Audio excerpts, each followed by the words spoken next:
Good day mga ka-farmers. So for today's video, maraming nagtanong sa atin na mga sugarcane planter kung okay ba daw ang ratuning or supo itong Phil 2006-2289.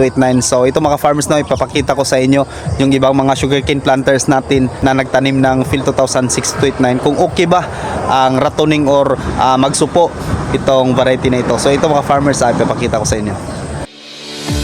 So as you can see mga ka-farmers, ito po ay first raton. So kitang kita mga ka-farmers na napakarami po yung tiller ng first raton ng Phil 2006-2289. So nasa 2 months old mahigit pa po ito mga ka-farmers.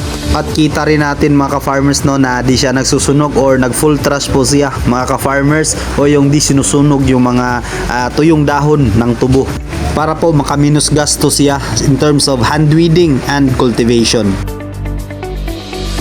At ito namang isa mga ka-farmers ay second raton, 1 month old. So as you can see mga ka-farmers ay napakarami po ang tiller ng Phil 2006-2289. So tested and proven mga ka-farmers na okay talaga ang ratuning or kalaanan ng Phil 2006-2289.